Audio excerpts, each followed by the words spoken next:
போனவாயா இதுக்கு என்னடா போய் சொல்றேன்? ஏண்டா காவிரி தண்ணீருக்கே இந்த கதை சொல்றீங்க.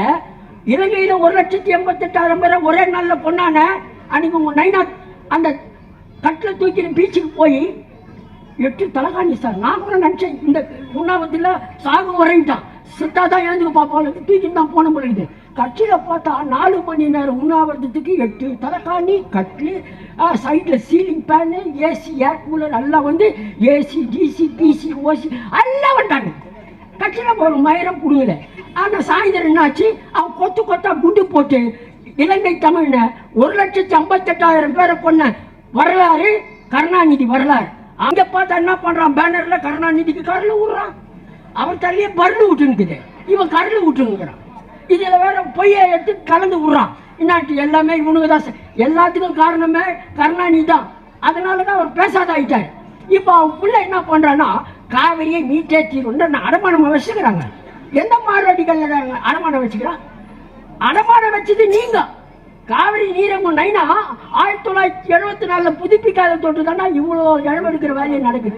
இதில் சொல்கிறான் நைனா அந்த கருணைனா கருணாநிதி நைனா அவர் தான் விழுதுக்கு காரணம். அதனால பேசாச்சே இருந்துட்டான்ட்டு பேசாச்சேங்கிற. அவன் பேசுறான்னா ஈர பேனாக்கி பேனை பெருமாளாக்கி ஊரிய நாசம் பண்ணிடுவான். அதனால தான் கடவுள் அவனுக்கு பேச்சே இல்லாத பண்ணிக்கிறார். நான் கேட்கறதான் சும்மா இந்த பழைய ஜோக்கெல்லாம் போடாது. நீங்கள் பழைய சோறா எங்களுக்கு தெரியும். வெத்து சோறு ரசத்துக்கு தகராறு. நீ ஒன்றுமே செய்யல. காவிரியில் ஒரு மயிரை கூட பிடுங்காதவன் யாரா திமுக காரன் தான். நீ வெடிக்காத துப்பாக்கி வெத்து வெட்டு. நீ ஜனவரி 10 தண்ணி வருமா? என்னமோ ஜனவரி தவறாத தண்ணி விட்டோமா? நீ பேசாதடா, வேற கட்சிக்காரன் பேசுறா. திமுக அந்த எலிஜிபிள் ஜனங்களாம் அவர் கேட்குறாங்களா எப்போ நீங்கள் ஆட்சிக்கு வருவீங்க? வந்தால் தானே அவன் வரப்போறது இல்லை. காவிரி மீட்பு போராட்டம்ட்டு காவிரி இங்கே ஓசூர் பக்கத்தில் இப்படி போனோம். இவன் மாயவரத்துலேருந்து திருவாரூருக்கு போனோம். என்னடாண்ணா மீட்க எப்படின்னா இந்த நமக்கு நாமே ஒரு பயணம் போனோம் முதல்ல தேர்தல் நேரத்தில். அதே மாதிரி இந்த மீட்பு பயணத்துக்கு இந்த கம்யூனிஸ்டுக்காரனுக்கு நான் பாரு உண்டி கொடுக்குறவனுவா அவனுக்கு ஒரு சோப்பு துண்டு போட்டுக்கினான். நல்லா உண்டி எடுத்து குளிக்கிட்டு போவான். அவன் இவன் பின்னால் போனான். இவன் தான் காவிரியை மீட்பான்னு சொல்கிறான்ல. மாயவரத்துலேருந்து கிளம்புறான். டீ கல்ல போய் டீ குடிச்சிட்டு பஜ்ஜி துண்டு அங்கே இருக்கிற குழந்தை தவடியை கிள்றது. நல்ல காலம் குழந்தை தவடியை கிள்ட்டு அம்மா தவடியை கிள்ள. இவன் காவிரி வேளாண்மை வாரியத்துக்கு அவன் அந்த ஐபிஎல் டிக்கெட்டோட சார் கிரிக்கெட் மேட்ச் டிக்கெட்டு 500 ரூபாயோ 200 ரூபாயோ தெரியல. அதெல்லாம் டிக்கெட் வாங்கி வச்சுன்னு போய் பார்க்குறான். ஐபிஎல்லை நடத்தாது. இவ்வாறத்துக்கு அவன் தண்ணி விடுறதுக்கு என்ன நடக்குது? விடமாட்டோம் வேற சீமா. இந்த வைகோன்னு ஒருத்தங்கிறான்பா வீணா போனோம்பா கட்சி கட்சி விஜயகாந்த் அப்படி இப்படி ஜெயிச்சுனான்.